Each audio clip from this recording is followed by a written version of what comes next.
Okay.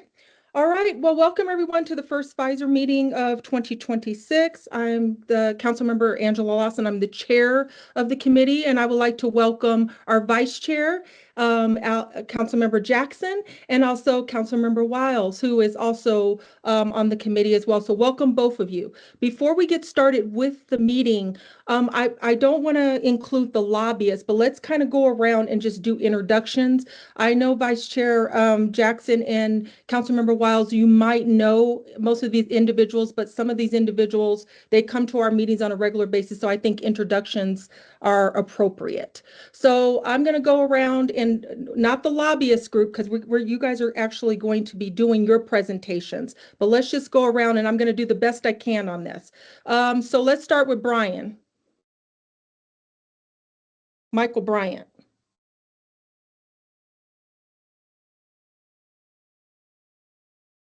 Okay, Hello. Sorry about that. I was struggling to get my mic on there. Michael Bryan, I'm the Public Relations Manager for the city's Communications Department, and I support the committee in helping to get these committee meetings on YouTube after they're finished.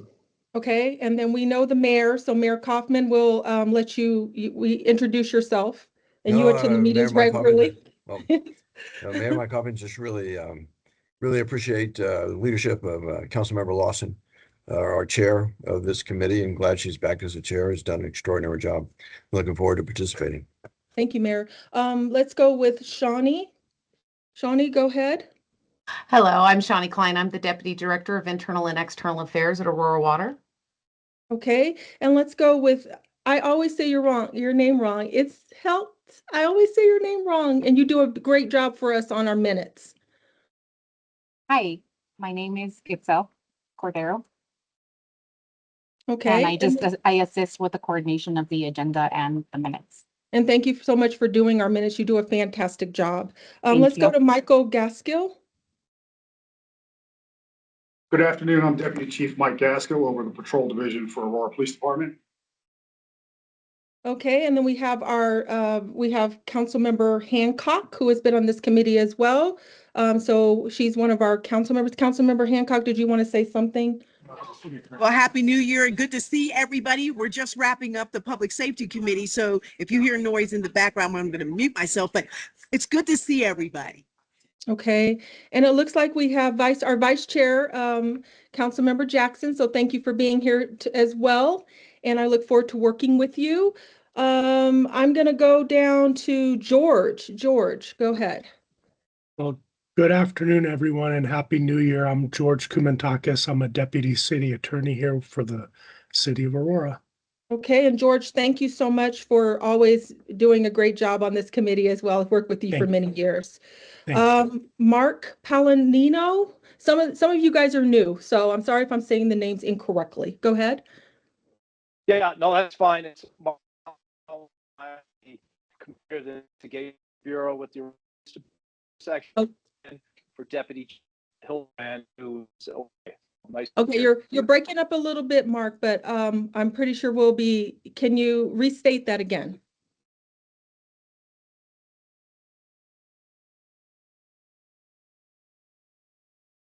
Mark, can you restate your position again? Because I couldn't hear you. I'm so sorry. Could you hear me now? You're still kind of breaking up. Turn off your camera, maybe. How's this? Is that better? Yeah, that's better. My name is Mark Paolino. I'm the commander of the Investigations Bureau at the Aurora Police Department, and I'm just filling in for Deputy Chief Hildebrand, who's away. Okay. Okay, it looks like we covered everyone, so we're going to go ahead and get started with our meeting. We have no consent items. Councilmember Jackson and Councilmember Wiles, I know you were not here in October, but would you approve the minutes for October 22nd, 2025? I motion to approve the minutes for 2025. Okay, thank you both. Councilmember Jackson, you as well? Second. Yes. Okay, thank you so much. So we'll get those approved. So now we're going to go to item 3, our federal legislative update, and we're going to introduce our new federal lobbying group and their cornerstone lobbying group. So I don't know all that's here.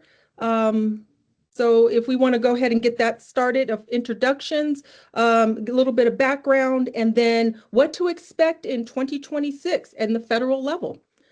Liz, did you want to tee that up, or who wants to start and do the introductions? I'll let the team and Shanetta go ahead. Okay. Thank you, Liz. And good afternoon, everyone. Good afternoon, Mayor Kaufman. Good afternoon, the council members and everyone else on the call.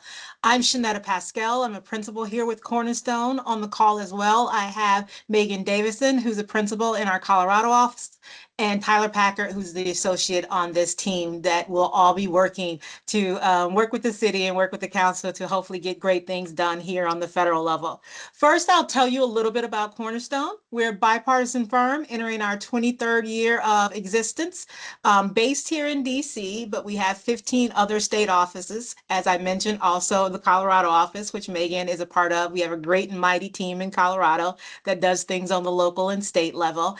And then we have 14 other offices. We have over about, I think, as of last year, 235 professionals based throughout those offices that do a combination of federal, state, and local lobbying, but also public affairs and crisis management communications. We do grant consulting, and we also do other consulting services such as PAC services, DEI, and things of that nature. So what is happening here in 2026? I will say that we just got back. And it's already been an eventful few days as is Thursday, but a productive few days. I'm sure that many of you have been following the news, and the last few months of the year, Congress had a shutdown, and then they did what we call a continuing resolution. We call it a CR. That funded the government until January 30th. So today is January 8th. We have 22 days to fund the government for the rest of the year. And that is what Congress has gotten back to get to work on. They are voting as we speak, or they're supposed to start voting about 2:30 for 3 bills. They're calling them mini bills, basically, because normally it's one big bill, but they're going to pass appropriations for CJS, Interior and Energy, and water. Today is what we think is going to come out. Then that means they will still have, and I'm sorry, I'm looking at my notes, making sure that it means they will still have 6 more bills to pass. And this is just in the House. So they're going to pass it in the House today, hopefully at 2:30 when they convene, send it to the Senate, and hopefully those bills will get passed in short order. They would then still have 6 more bills to pass to fund the rest of the government, including defense spending, labor spending, health and human services, education, transportation, housing, etc. So those are some big things that they will then have, like I said, 22 days to finish. Right now, the word on the street is, and what we all believe is they're actually going to get it done. We do not predict that there will be another shutdown, but I will always caution that predictions are a little shaky around here these days. But right now, they're all working. The appropriations committees are working together. They're being bipartisan. And the goal is, and the hope is, they think that they can fund the government by January 30th without a shutdown. And so what that means, we would then go into funding the next year, 2027. And hopefully that is where we can get some things done for the city. Big overview of what they think that issues that will come up that may affect you. We still need to fund the extension of the Farm Bill. They are looking at reauth for surface transportation, which will include obviously some water issues and things of the like. And also big news around here, healthcare, foreign affairs, and anything dealing with affordability, where a lot of the housing issues come in, manufacturing issues, things like that. As I said, they're back in session right now. In addition to voting on appropriations bill to fund the government for the rest of the year, they're also working, and we're expecting the House today to vote on expansion of the ACA tax credits. Now, the bill that's going to come out of the House and go to the Senate is likely not the final bill. A bipartisan group of senators are already working on a deal to extend the ACA. Part of that would be a 2-year extension, is where they are right now. For the tax credits, they're also thinking about some expansion to HSA accounts. And then obviously one of the big sticking points is the Hyde Amendment. For those who are not familiar with the Hyde Amendment, that deals with funding for abortion, using federal funding for abortion. So that is one of the sticking points, but assuming they can figure something out there, there may be an passage of of a healthcare package that would include ACA extension. If they don't get that done, you know, by January 30th, they're hoping to get that done, I would say by January 30th. The timing might be a little different. Another thing that I know that's important to Colorado that I want to mention, the Colorado pipeline bill. There's discussion, the president vetoed that, and there's discussion of the Congress overriding that. They need a 2/3 majority in both the House and the Senate.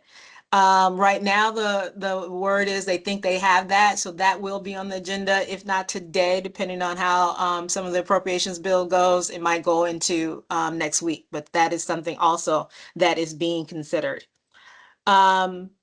Other top line issues, again, I'm sure you all are aware of the news. Foreign affairs is going to have a big topic and take up a lot of time, I think, in this Congress in particular. So you'll see a lot of things dealing with and maybe Congress beginning to assert itself as an equal branch of government in foreign affairs. There are a lot of things trying to curtail the president's activity in Venezuela and other countries and forbidding him from doing any action in Greenland. So I think we'll see a lot of bills and activities, and some of those will be bipartisan in the foreign affairs space.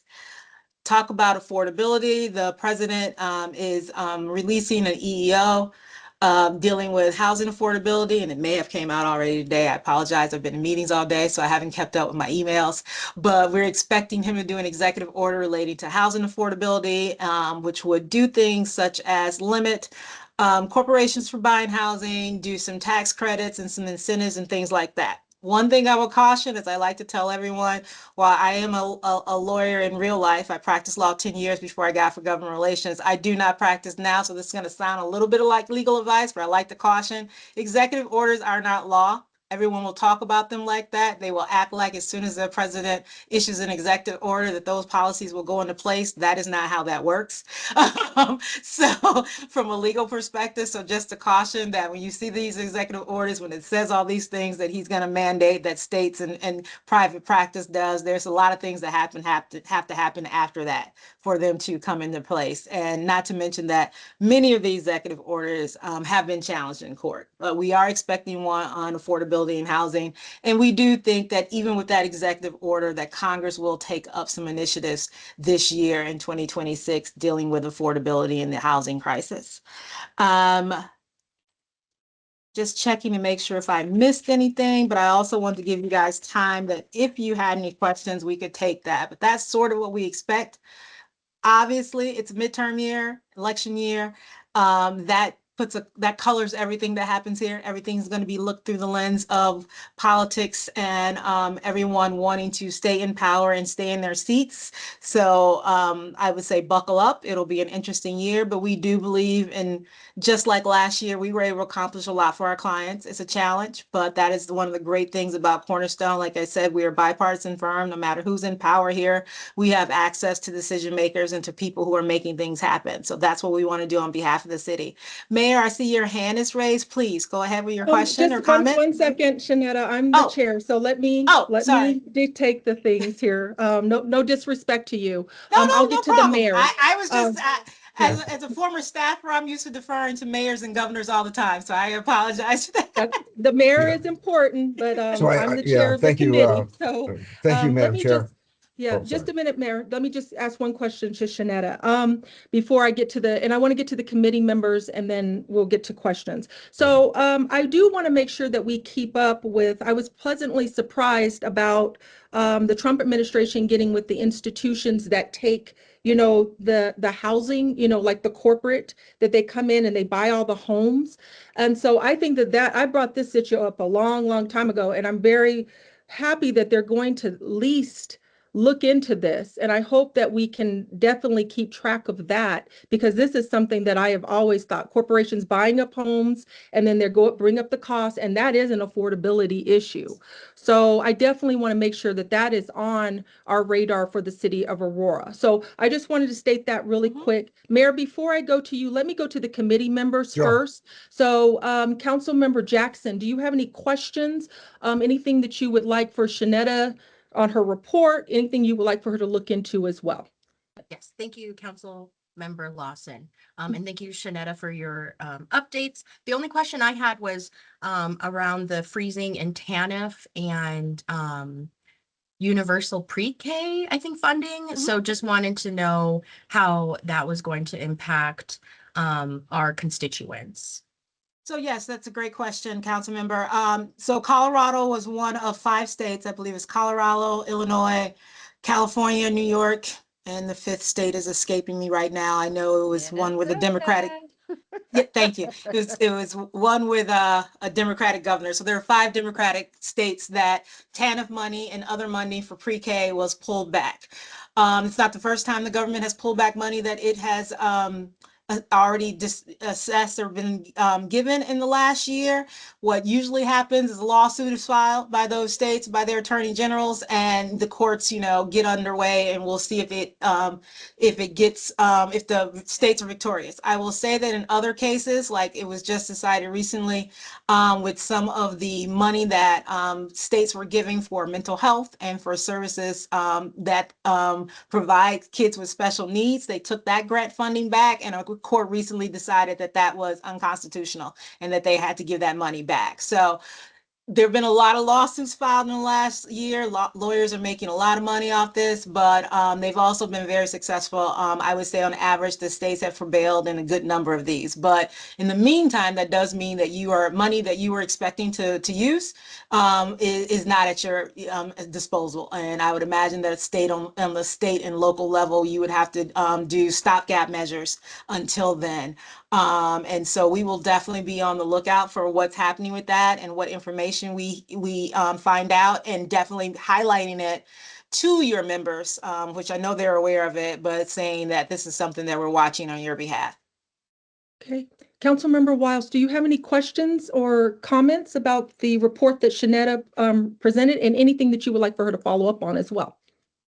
Thank you. I do not have any questions right now, but I do want to echo what Councilmember Lawson said about the corporations buying up houses. I know that that's a huge concern here. It's a concern for constituents in Ward 2. So definitely would love to stay on top of that as things progress and move forward. Okay, thank you, Councilmember Wiles. Now we'll go off to the floor. Mayor Kaufman. Okay. Thank you, Madam Chair. But I think what we need to do is align what our specific interests are with what you're tracking in Washington, D.C. So if it's the agricultural appropriations bill, we're interested in food stamps, although we don't administer the program. It impacts our constituents, but HUD funding is a big deal. A CDBG, community block grant, community was a development block grant. But those things, particularly those things that affect us directly, are really top of mind. That we really need to. I mean, since we anything involving homelessness, anything. Those things, Department of Justice, anything grants available, anything that affects us from a law enforcement, public safety point of view, those things. So I think if we can I think we need to share with you specifically what we are directly impacted on the federal level and indirectly impacted on. Okay, Shanetta, go ahead and respond to Mayor Kaufman. Thank you.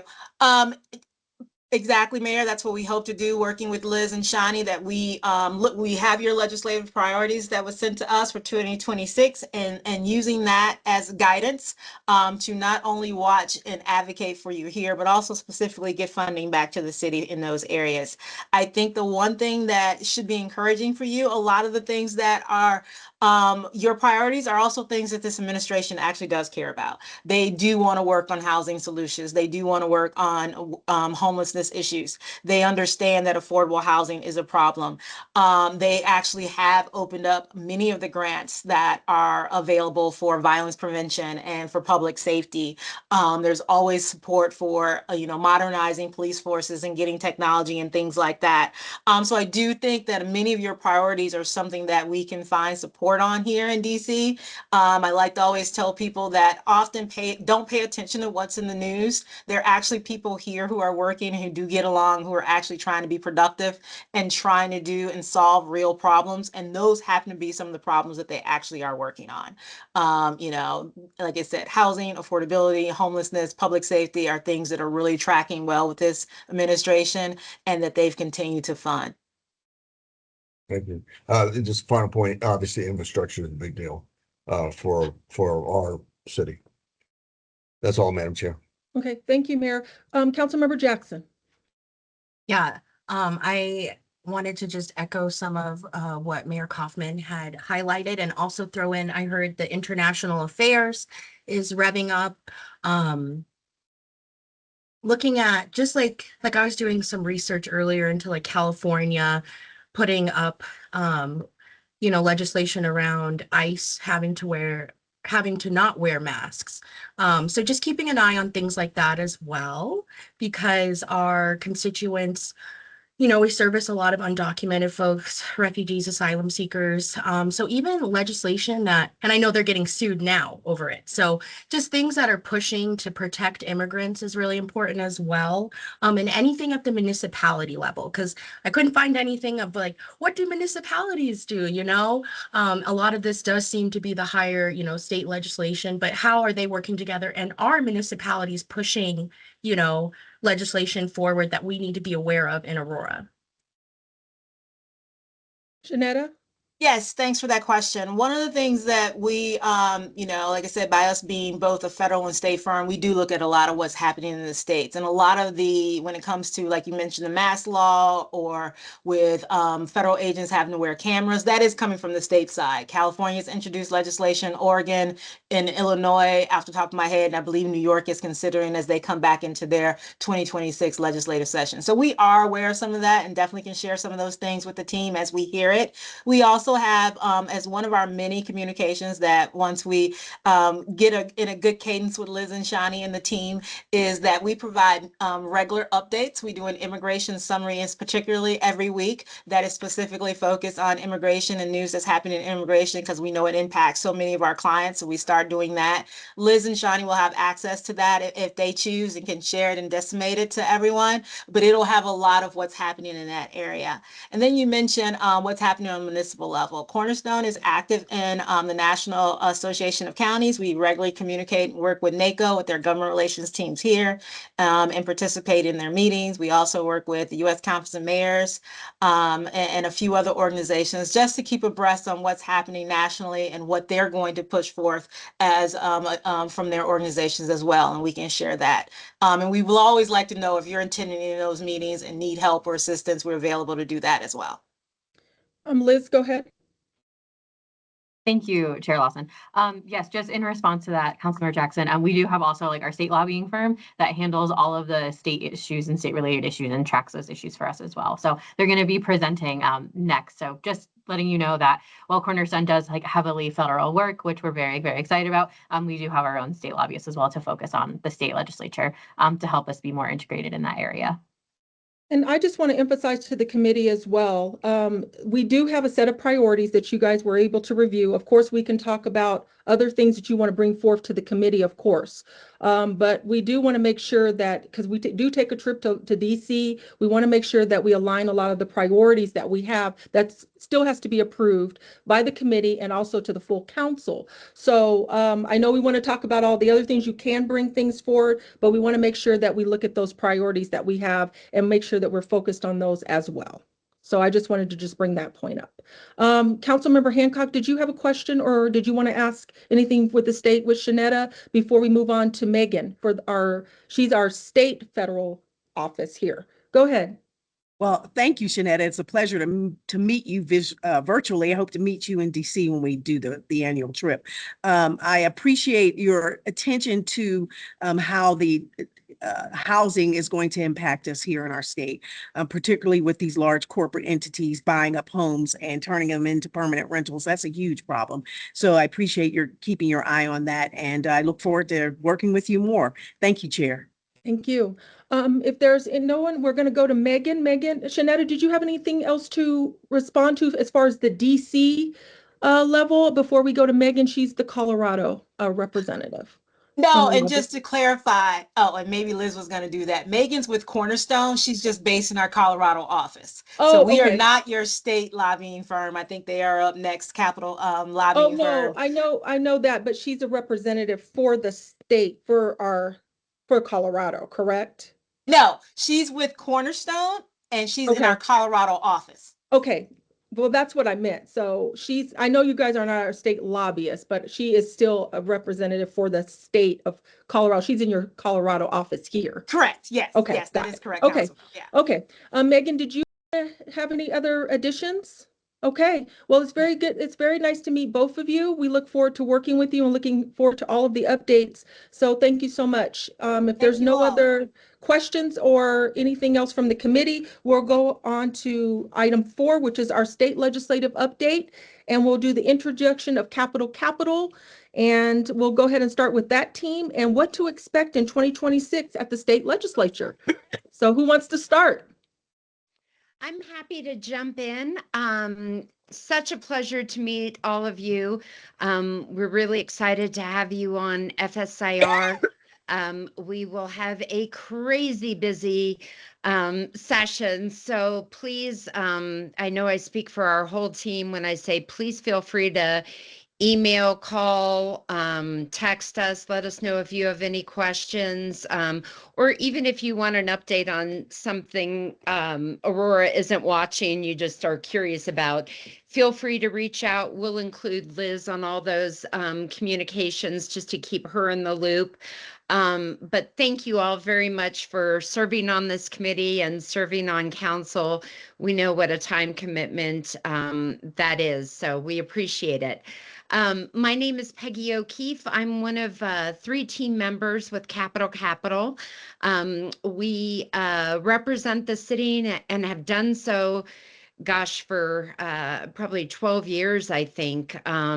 So we've been pleased to work with council and staff at the city and representing you down at the state capitol.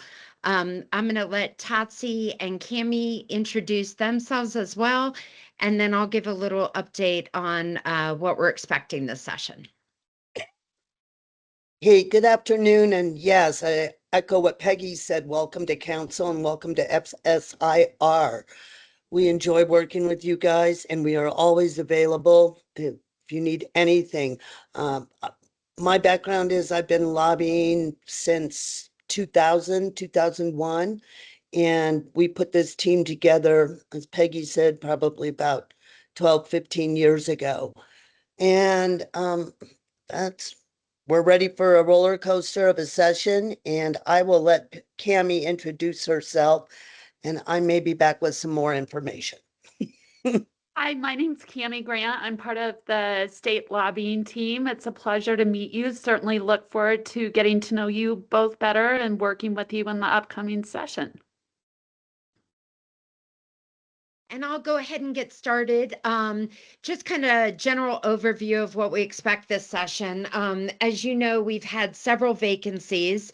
The unfortunate death of Senator Winter caused a vacancy in her Senate seat. Representative William Lindstedt just won that and was sworn in this week.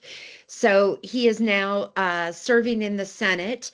Of course, that now opens a vacancy in his seat.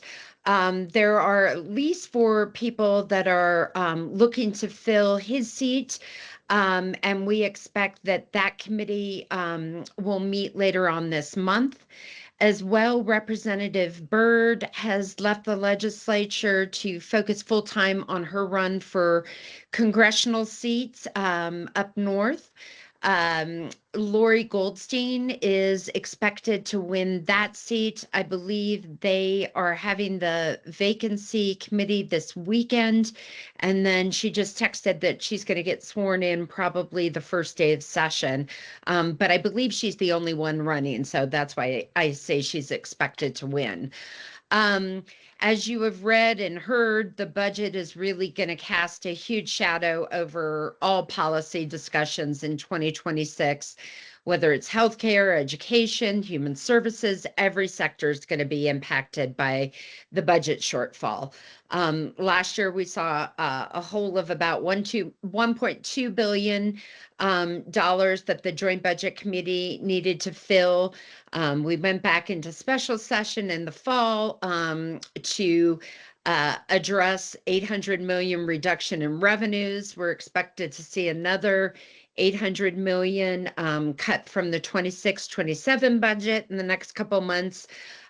So lots going on in the budget space and ideas on how to address the shortfall. You've probably read about the potential privatization of Pinnacle, the workers' comp provider of last resort. The governor's pushing to privatize that and potentially get 400 million from that.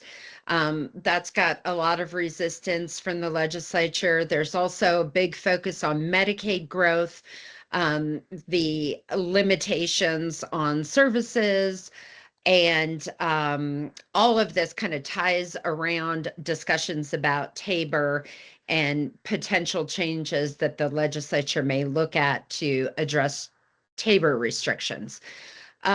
We are expecting to see the fourth year of a focus on housing in the state. There are a couple bills that we know are coming so far. YIGBY is coming back. It's going to focus on enabling schools, housing authorities, qualified nonprofits to build housing on large parcels regardless of local zoning.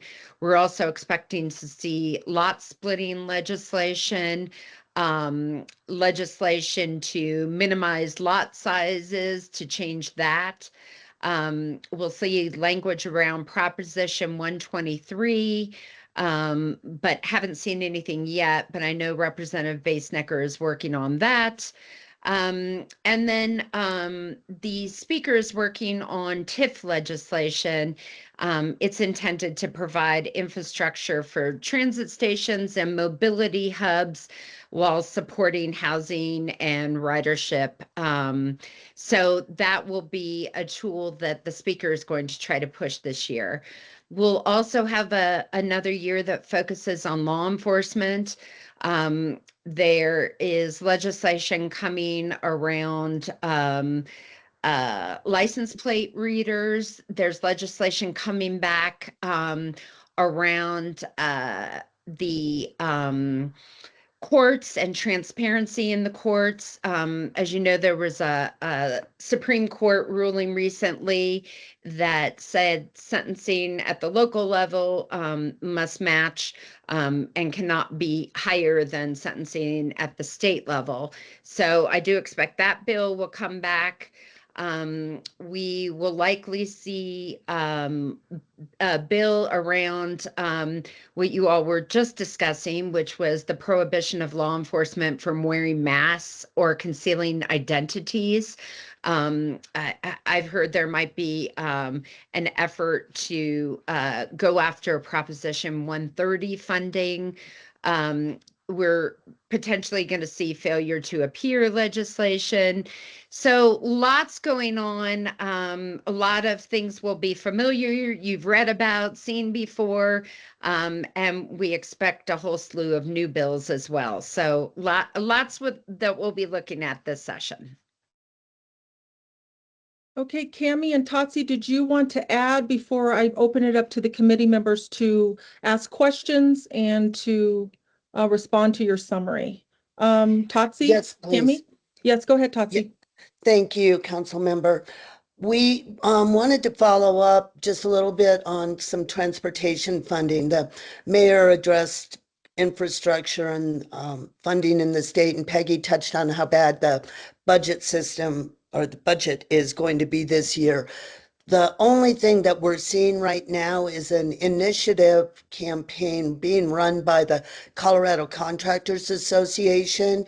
It's Initiative 117 right now, and it's being called Restore Our Roads. And what this initiative would do, should it pass in November, it would take all sales tax from gas, car parts, tires, car sales, and put that directly into funding for roads and bridges. This is coming because the state continues to raid CDOT's budget, and the contractors have had it. They are in a big, huge fundraising mode right now, and that's polling at 80% in favor, but there's no opposition to it right now. The opposition actually has been coming from the members of the State House and Senate.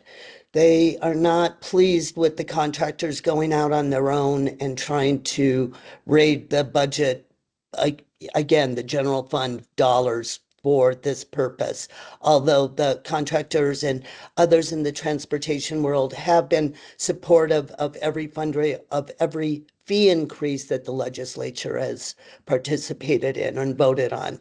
So that we just want to make you aware of that, and we're happy to answer any questions or try to. You're on mute. Cami, sorry. Before I go to the committee members, do you have anything that you would like to report? I was just going to add that, and I'm sure you've all seen it in the news, we expect some AI legislation that will be big ticket items this session. And we also expect some energy and environment legislation, specifically debates over carbon neutral goals and energy grid stability. So just to flag those, I know that they may not necessarily align with priorities for the city, but we expect to see those bills too. That's it.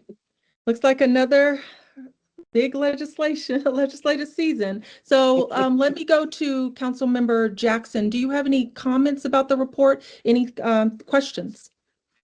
No, thank you so much. That's really thorough. And I hear a lot of things that are relevant to us. I'm really interested to see license plate reader legislation come forward in AI. I think that will be really relevant to some of the new stuff that Aurora's doing. So thank you.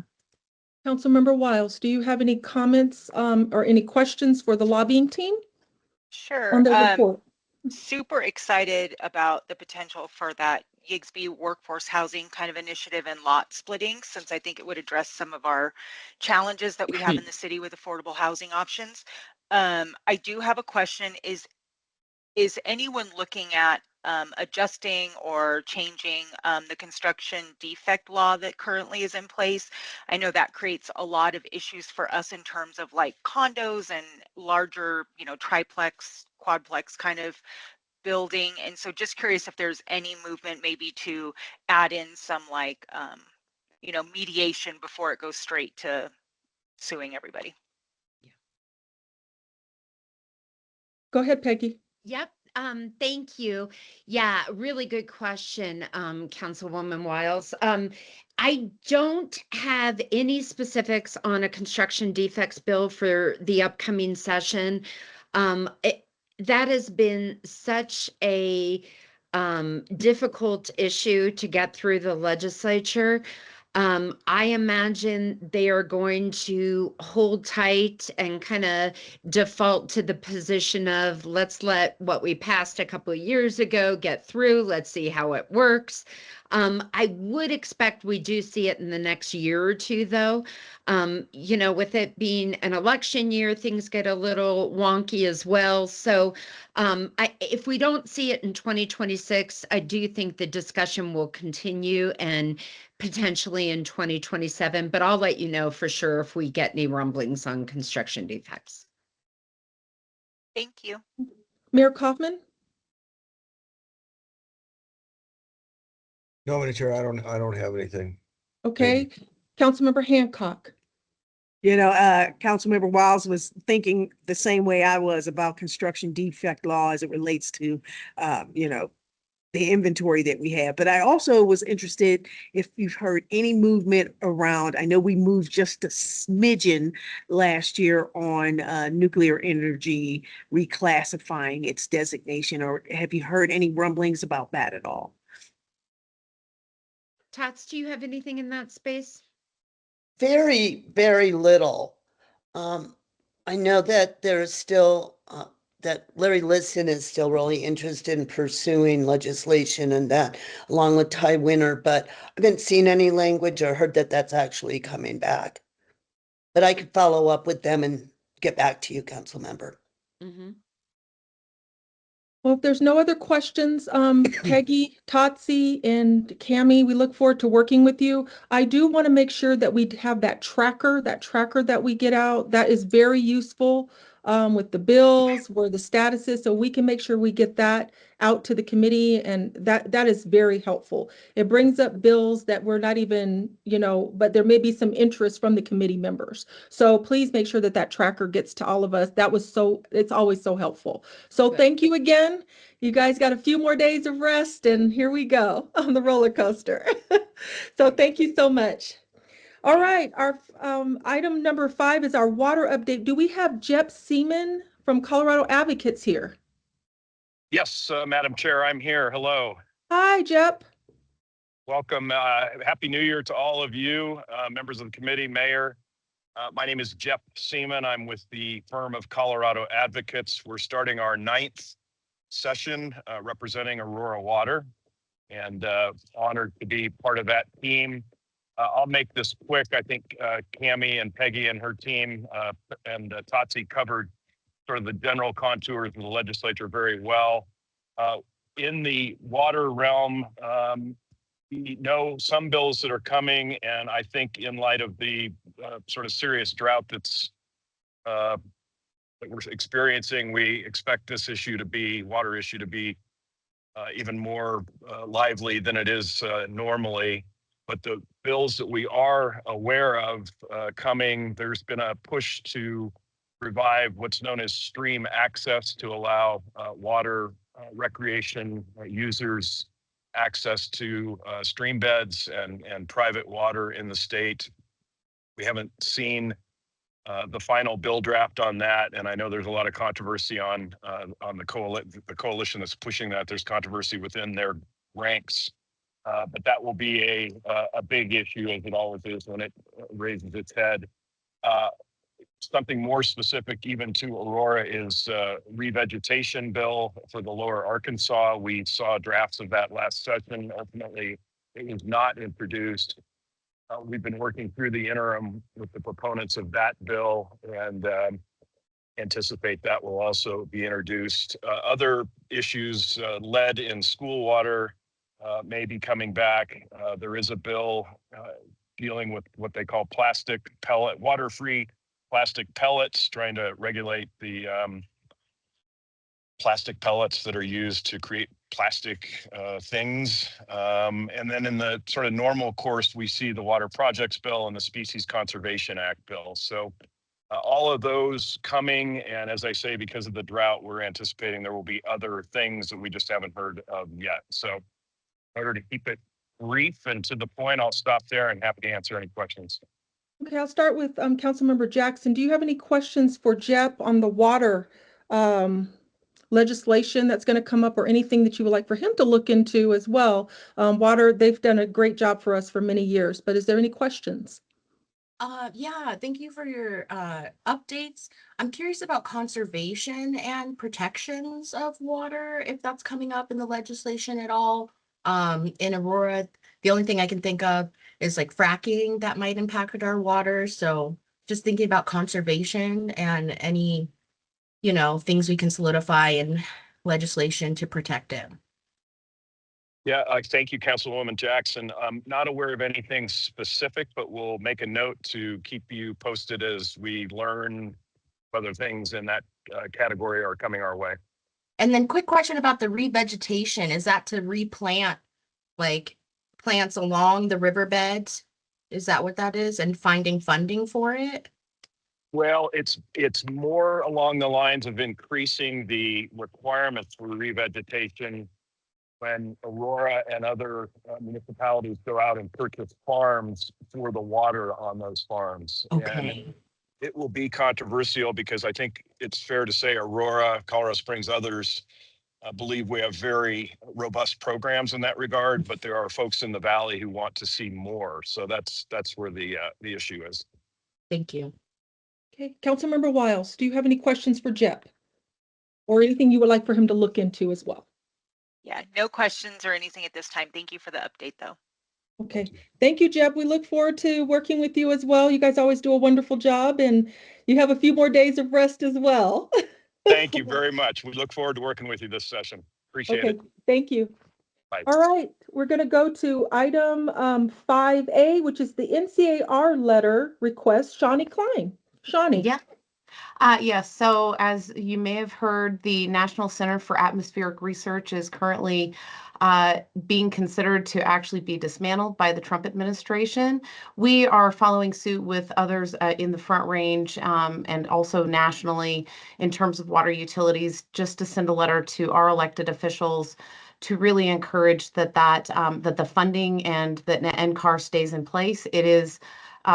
Has been very essential to water providers throughout the United States to be able to actually have an understanding of what is going to be affecting our climate in terms of our water supply. So we really do need to keep that funding in place. And a point of interest for you all that you may or may not be aware of is while NCAR is in fact funded by the federal government through the National Science Foundation, it is not actually a federal agency. Though, obviously, without federal funding, there is not an NCAR. So that is what that letter is for, and we just want to be able to get that sent along. By the way, Bennett and Hickenlooper have been they are already aware that this is an issue. In fact, they did throw a kink out there in December for the appropriations bill because it was not included. Funding for NCAR was not included. So we just want to make sure that we're hopefully that it gets in there. Okay, thank you so much, Shawnee. Council Member Jackson, do you have any questions for Shawnee, and do you support the approval of the letter? I support the approval of the letter, and I don't have any questions. Thank you. Okay, Council Member Wiles, do you support the approval of the letter, and do you have any questions? I do support it, and I don't have any questions. Thank you. And I support it as well. Okay, thank you. Thank you, Shawnee. Okay, so now we're going to go to item 6, our 2026 state and federal priorities. Go ahead, Liz. Thank you so much, Chair Lawson. And thank you all so much for looking at these prior, hopefully, to the meeting before I go through them with you all. These priorities were developed in conjunction and in collaboration with the departments at the city for some things that we're looking to change legislatively that would impact us here at the city at the state and federal level. So I'm going to start off with the state, and then I'll stop. We'll take questions, make changes. I'll look for your approval for this document, and then we'll move on to the federal, and I'll do the same situation, go through it, ask for any changes or edits, and then ask for your approval. I am hoping to bring these with a majority approval to the next study session on the 12th. So if there are no questions regarding that process, I am happy to get started. There's no questions, and please move forward. I have a question. Go ahead. Yes. I'm sorry, Councilmember Jackson. It's Go okay. ahead. Go. I am curious about the process. You said the city of Aurora. What was the process to reach these priorities? Were there like listening sessions? What did that look like? So this process was done led by myself in conjunction with each department in the city. So what we do is I personally meet with every department. I talk about what they're interested in, what their pain points are, what are things that they would like to see changed specifically within the state legislature or through legislation. So these are not to be conflated with their priorities or like our strategic plan or anything like that. This is to work in conjunction with that for us to be able, mostly me and our lobbyists, to be able to identify areas of where the city wants to engage with our state legislators with legislation. This is a process for the city. So there were no other like public listening sessions or anything of that nature, if that answers your question. It does. Thank you for that context. Of course. Is there any other questions that I can answer? No, there isn't. So go ahead and move forward, Liz. Wonderful. Okay. So there was a couple edits to it from Mayor Pro Tem Coombs. So I have made some notes on the side so you can all see what was changed and edited when before it was sent to you. The first topic is, as you've heard a little bit about so far, Municipal Home Rule Authority. in conjunction with us, with CML and other municipal governments across the state, there has been increasing concern that the legislature is taking away our municipal right to make decisions based on what's best for our communities. So with that, this is kind of our statement to make sure that we're thoroughly looking at any of these issues and taking appropriate positions as determined by this committee and the council. And then in addition to that, as Peggy had mentioned, one of the other items that we're concerned is any kind of clawbacks of voter allocated funding, specifically Prop 123, which is the housing grant program, and then Prop 130, which is a funding program for public safety. Both of those programs were designated by the voters, and we want to make sure that that funding remains as intended by the voters to go to municipalities for those programs. So I'm going to pause for questions, changes, edits, statements. Okay, I'll go ahead before I make my statement. Councilmember Jackson, do you have any questions on this particular part? Do you want to make any changes or recommendations? I don't have any recommendations or changes. Okay, Councilmember Wiles. No changes or recommendations. Thank you. Okay, I just need a clarification, Liz. So you presented 2 copies of this particular document, and one of them was to remove the Municipal Home Rule Authority. Is that what we're doing here based on the comments that were by Mayor Pro Tem Coombs? Yes, so what was edited and removed is what is written in the comments, and then what is in the document is what was presented and sent to you all with Mayor Pro Tem Coombs' edits. Okay, I will not be supporting that. Municipal Home Rule Authority, I definitely agree with the position, and since I sit on CML too, that it's not a one-size approach on any of the issues that we deal with in Aurora, from housing to transportation to economic development. And I'm not trying to say that statewide rule is, that we should be totally against it, but it gives us, we're next to the people, we're next to our residents, and we should not be told about what to do on certain things, because not everybody who is at the legislature actually lives in the city of Aurora, and our residents expect more. So to me, if that's going to be it, I do not support that revision to remove home rule authority. So that's something that I won't be doing on my case. So for me, I guess we need to, it looks like it's going to be 2-1. It looks like that will be out, but I will not be supporting that removal. So we can move on to the next one. So the next section, if there are no follow-up questions on that, is regarding housing and homelessness. So one of the issues that we've also talked about, again, with Prop 123, is encouraging the legislature to evaluate that program. What we've been found through the process of this grant application and grant program and its implementation is that there is not enough time for the applications to be open. So we were really looking to revise that. And then in addition to that, broadening any qualifying eligibility for the Prop 123 program as well. This will help us increase the amount of affordable housing that we're going to be able to build in the city. And then the second.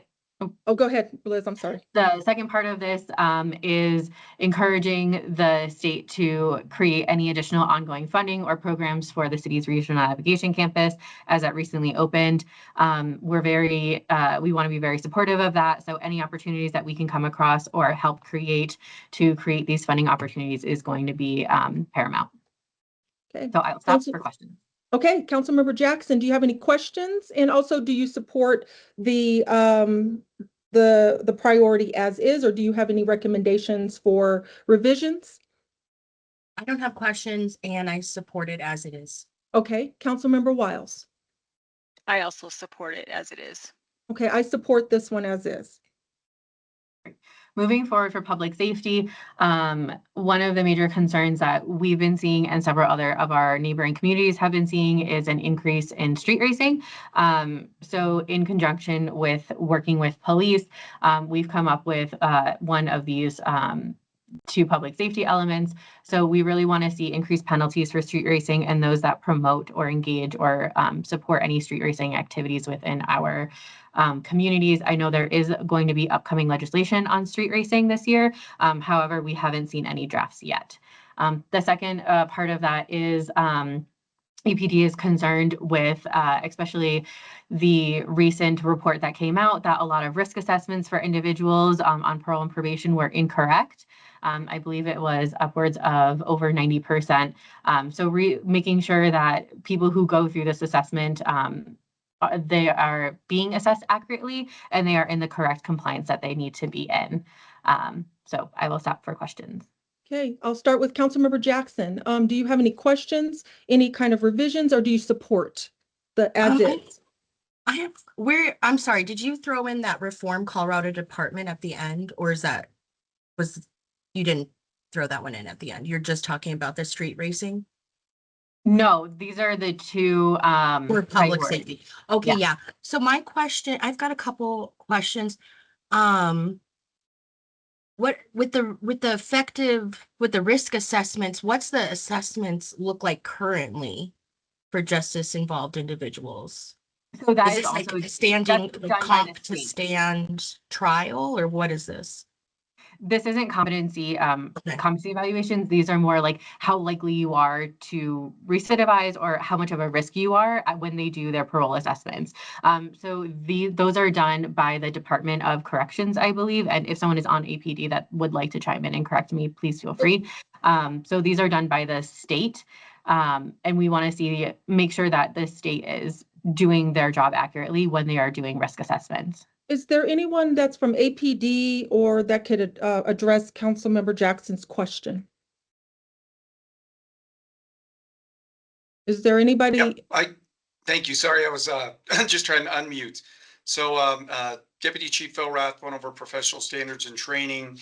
So this concern particularly came up in light of a recent report and self-assessment by the Department of Corrections that actually 9 News highlighted last month, where the Department of Corrections indicated that they had a 98% failure rate in the way that their own assessments were being conducted for parolees and those risk offenders. So that it's in conjunction and Councilwoman Jackson, I can't tell you exactly how they conduct their assessments. What it is when that parolee, when that person is paroled into our community, those risk factors indicate things like number of visitations, level of supervision, services provided, all of these things that go into that assessment. During that report, they did highlight some cases that affected our citizens in our community. In fact, also highlighting a double homicide committed by an offender that I guess was inappropriately screened as a part of this process, who went on to victimize and kill 2 of members of our homeless population. So this is something that I can't speak to exactly how they do these assessments, but obviously a concern when we see such a high failure rate as a part of a self-assessment, obviously a concern for what we then in turn deal with. Okay, got you. Thank you for that clarification. And I did have a second question about the street racing. Was there any research done into seeing if increasing penalty for this offense or increasing penalties for any offense will reduce the amount of offense that happens? How did we come to this solution? So I'm happy to answer that unless Rathbone, you would like to take that. I was actually just looking for what other deputy chiefs were on that may be able to better answer that question. Let's see here. I don't know, Deputy Chief Barnes, are you available? I just jumped on. My apologies. I'm coming from another meeting. If I got the question correctly, you asked about research, I guess, in terms of enhanced penalties and how it affects street racing. There has been no research done on the part of the department, obviously. Only thing we've done is gone out and enforced the law from a proactive standpoint. What I could tell you in terms of our efforts specifically as it pertains to street racing and our Save Our Streets initiative, which is an overtime endeavor that's comprised of specialized units in addition to patrol. We've had a dramatic effect in terms of reduction in individuals willing to come into the city limits and engage in that type of street racing activity. I'm just looking at several of the council members on here who I know a couple of years ago were receiving phone calls practically every other night. Exactly. Councilmember Lawson. I know it's a problem. I know it. I'm not saying it's not a problem. Yes. But my point is, just based on our efforts in and of itself, in terms of enforcing the law, and in addition to that, towing vehicles that are complicit in those types of activities, it's had its intended effect, and it's shown in terms of just a decrease in the activity within the city. So no to the research, but in terms of our efforts and how we've gone out and addressed it, we have had the intended effect. Yes, thank you for that insight. That's all my questions. And I support these two priorities. Okay, thank you, Councilmember Jackson. Councilmember Wiles, do you have any questions and do you support the initiatives on public safety, on the priorities? I do support the initiatives, especially the street racing one. I live in Ward 2. We're a mecca for 2-lane roads and limited. We're out here, so we don't get a lot of quick police support, and so I will be anxious to see what we can do to stop some of my surrounding areas from turning into nightly races. So thank you. And I support as well. So thank you, Chief Barnes, and thank you, Rathburn, for giving us an update on that, and as also Liz. So let's go to infrastructure. Okay, wonderful. Okay, so the first one, obviously, we are building a lot of infrastructure. We have our Build Up Aurora program going on. So anything that we can help to advocate for increased transit funding availability to us as a city, not only to maintain our current infrastructure, but to build our current infrastructure as well, is going to be paramount for us. So that is why this is in here. We would like to see increased state infrastructure funding and have that available to municipalities. The second one is a little interesting this year. We're really looking to support this closed landfill grant program. The city is one of 4 municipalities that have a landfill, so we're working towards that. One of the things that we've been looking at and have been asked to support is continued funding for that grant program from 2028 to 2030. With that, we would be eligible for about $17 million over those years in funding for our remediation program. So those are the two under infrastructure that we would be looking to support. So okay, I'll start with Councilmember Jackson. Questions, and do you support the infrastructure priorities? No questions, and I support the infrastructure priorities. Okay, Councilmember Wiles, same to you. No questions, and I definitely support anything infrastructure involved. Okay, and I support as well. Wonderful. Okay, the last one for the state is the water program. So Shawnee, if you want to tap in or add any additional context, please feel free. But basically, we want to make sure that we are supporting programs and efforts that do support water conservation, efficient resource management, and making sure that we are doing the most for our community in terms of water resource and acquisition and stewardship.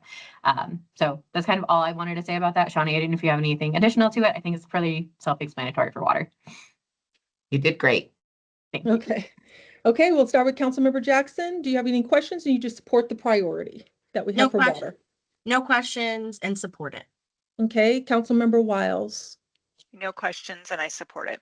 Okay, and I have no questions, and I support as well. Great. Okay, so my last question for you guys is, with this entire document, given Councilmember Lawson's objection to the Municipal Home Rule Authority, are we okay moving this document as written in this text for the study session on the 12th? Okay, Councilmember Jackson. Do you support the document moving forward as is, and what we discussed today to move forward to studies for the state? Yes. Yes, I support moving it forward. Okay, Councilmember Wiles. Yes, I support moving it forward. Okay, I don't because it doesn't have local control on there. So it's going to be 2-1, but it will move forward. Mayor Kaufman. Yeah, I just want to hope that you all consider the local control issue. It is not the issue per se, whether or not you agree with the issue per se. It's Article 20, Section 6 of the state's constitution that gives certain issues to local governments. And if you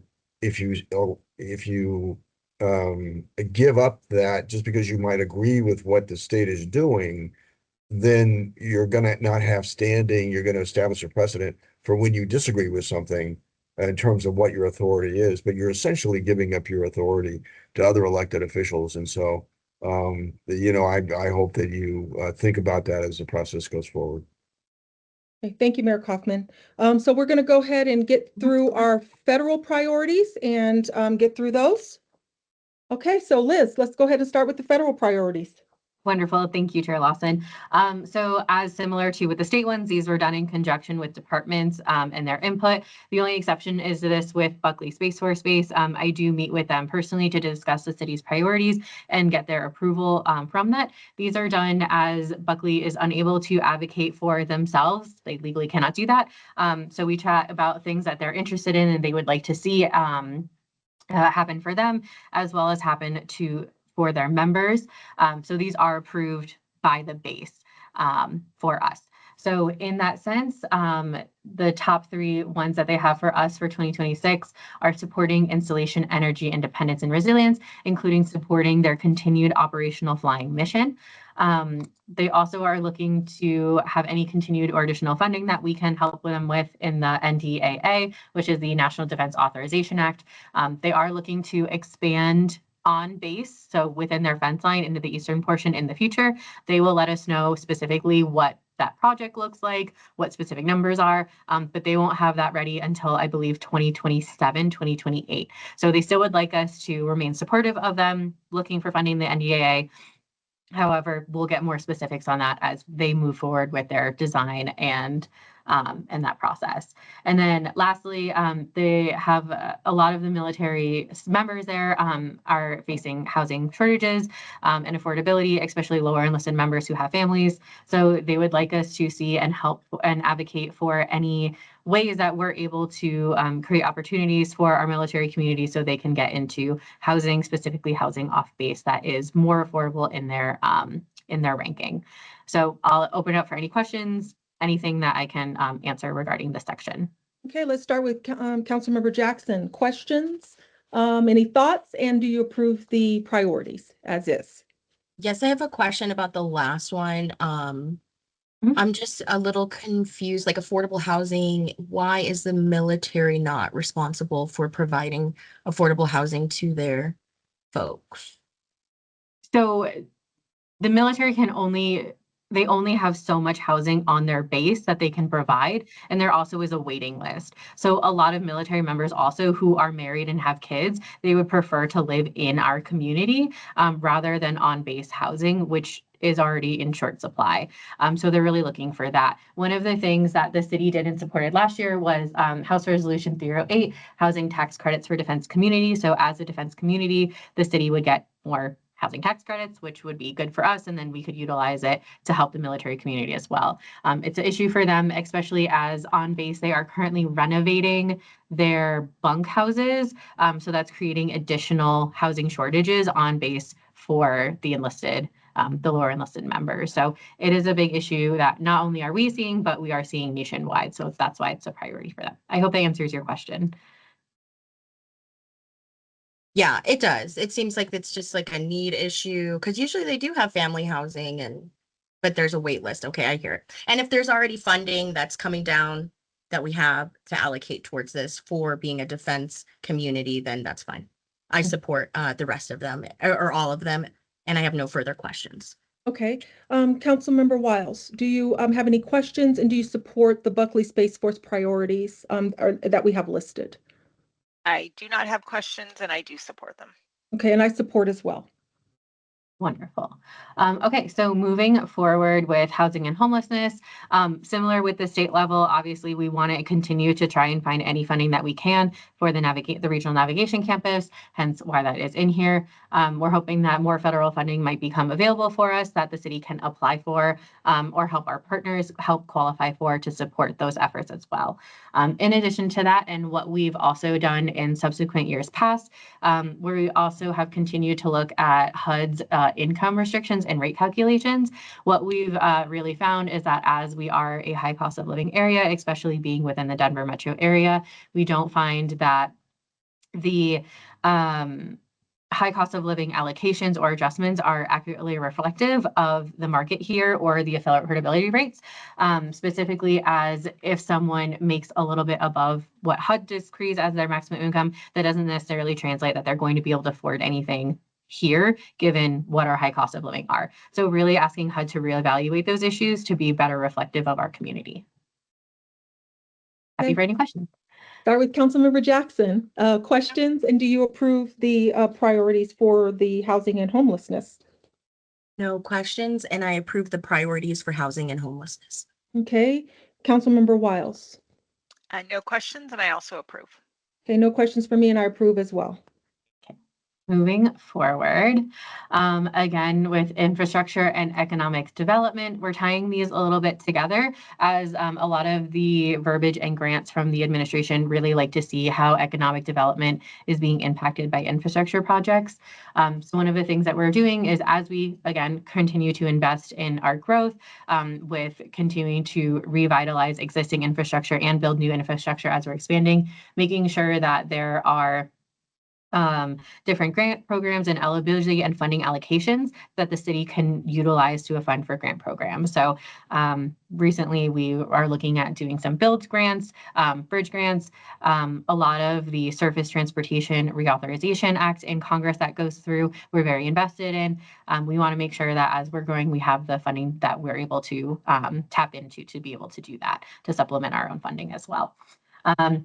And then second to that, one of the biggest challenges that we have as a city is when we are looking to expand, there's NEPA requirements, so National Environmental Policy Act requirements that continue to have, while we understand that these are important, they do have a lot of impact on us in terms of timelines and how fast projects move through this process, which can impact the cost of the project. If the project rises while we're waiting for NEPA to go through, that can be really challenging for us. So what we're really looking for is to streamline some of the NEPA processes, especially when it comes to work that might have already been done and submitted for the project and grant applications. So making sure that we can ease our financial burden, but also make projects break ground faster. Okay, we'll start with Councilmember Jackson. Sorry, this is repetitive, but we got to make sure we have it accurately on the record. Do you have any questions, and do you support the priorities for infrastructure and economic development? No questions, and I support the priorities. Okay, Councilmember Wiles. No questions, and I also support it. I support as well. Okay. Moving forward, we're almost done. I'm so sorry, this is so long. Moving forward for public safety, again, this is repetitive, I apologize, but really making sure that the federal government is allocating funding to different funding grant programs, specifically for police and fire. We do a lot. I'm not sure if any of you listened to the public safety meeting, but Chief Otten talked a lot about doing SAFER grants, AFR grants that we can use to supplement funding and staffing for fire.